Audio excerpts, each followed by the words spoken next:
3 wicket ಹೋಯ್ತಲ್ಲ. ಇವಾಗಿರೋ score ಮೇಲೆ ಒಂದ್ 30-40 ಎಕ್ಸ್ಟ್ರಾ ಬರ್ಬೋದಾ? ಅನ್ಸತ್ತೆ. ಇನ್ನೊಂದು ವಿಕೆಟ್ ಹೋಯ್ತು. ಅಯ್ಯೋ 3 ವಿಕೆಟ್ ಹೋಯ್ತು.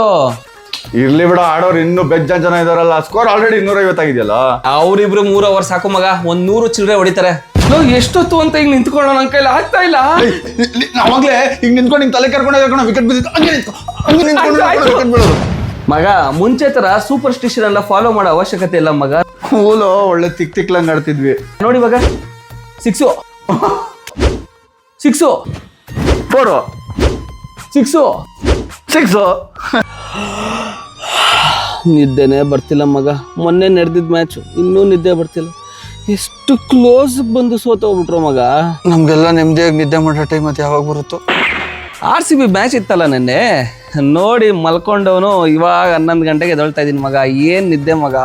ಓಲೋ, ಈ ತರ ನೆಮ್ಮದಿಯಾಗಿ ನಿದ್ದೆ ಮಾಡಿದಷ್ಟು ವರ್ಷ ಹೋಗಿತ್ತು. ಏನೋ ಖುಷಿ ಕಣ, ಏನೋ ಖುಷಿ. ಹ್ಞೂ ಮಗ, ನಂಗಿನ್ನೂ ನಿದ್ದೆ ಬರ್ತಿದೆ, ಮಲ್ಕೊಂತೀನಿ ಹೋಗ್ಬಿಟ್ಟು. ತಡಿಯೋ, ನಾನು ಬರ್ತೀನಿ, ಒಟ್ಟಿಗೆ ಮಲ್ಕೊಳ್ಳೋಣ. ನಂಗೂ ನಿದ್ದೆ ಬರ್ತಾ ಇದೆ. ನಾಳೆ ಹೆಂಗೋ ಆಫೀಸಿಗೆ ಹೋಗೋದು.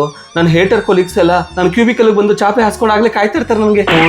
ಹೊಟ್ಟೆ ವರ್ಷಕ್ಕೆ ಸ್ಕ್ರಿಪ್ಟ್ ಎಲ್ಲ ರೆಡಿ ಮಾಡ್ಬಿಟ್ಟಿರ್ತಾರೆ. ನಾನು ಈಗಲೇ ಸಿಕ್ ಲೀವ್ ಅಪ್ಲೈ ಮಾಡ್ಬಿಡ್ತೀನಿ. ನಾಳೆ ಆಫೀಸ್ಗೆ ಬೇಗ ಹೋಗ್ತೀನಿ, ಎಂಟ್ರೆನ್ಸ್ ಅಲ್ಲೇ ಇರ್ತೀನಿ. ನನ್ನ ಕಲೀಗ್ಸ್ ಬಂದಿದ್ದ ತಕ್ಷಣ ಉರ್ಸ್ಗುಡ್ಸ್ ಹಾಕ್ಬಿಡ್ತೀನಿ. ಎಷ್ಟು ಹೊಟ್ಟೆ ಉರ್ಸೋರು ನನಗೆ. ನಾನು ಅಷ್ಟೇ ಮಗ, ಆಫೀಸಲ್ಲಿ ಹೆಂಗ್ ಉರಿಸ್ತೀನಿ ಅಂತಂದ್ರೆ ಮೊಟ್ಟೆ ಹಾಕಿದ್ರೆ ಹಂಗೆ ಆಮ್ಲೆಟ್ ಆಗ್ಬಿಡ್ಬೇಕು. ಬಿಡಬೇಡ ಮಗ ಯಾರನು. ರೆಡಿ ಮಗ. ಇವಾಗ RR ಮತ್ತೆ ಪಂಜಾಬ್ ಮ್ಯಾಚ್ ಅಲ್ಲಿ RR 27 ರನ್ಸ್ ಇಂದ ಪಂಜಾಬ್ ಮೇಲೆ ಸೋಲ್ಬೇಕು. DC ಮತ್ತೆ SRH ಮ್ಯಾಚ್ ಅಲ್ಲಿ ಮಳೆ ಬಂದು ಮ್ಯಾಚ್ ವಾಶ್ ಔಟ್ ಆಗಬೇಕು. ಮತ್ತೆ ಈ ಪುಣೆ ವಾರಿಯರ್ಸ್ ಮತ್ತೆ MI ಮ್ಯಾಚ್ ಅಲ್ಲಿ ಪುಣೆ ವಾರಿಯರ್ಸ್ ಇನ್ನು 18 ಓವರ್ಸ್ ಇರುವಾಗಲೇ ಮ್ಯಾಚ್ ಮುಗಿಸ್ಬಿಡ್ಬೇಕು. ಇಷ್ಟೆಲ್ಲ ಆದ್ರೆ ನಾವು ಪ್ಲೇ ಆಫ್ಸ್ಗೆ ಹೋಗ್ತೀವಿ ತಾನೆ? ಪಕ್ಕಾಲೋ, ಈ ಸಲ ಕಪ್ ನಮ್ದೆ ಮಗ. ಕ್ಯಾಲ್ಕುಲೇಟರ್ಗೆ ಫುಲ್ ಧೂಳು ಹಿಡಿದು ಬಿಟ್ಟಿದೆ, ಬೇಕಾ? ಇದ್ಯಾವನ್ಕೋಬೇಕಲ್ಲ.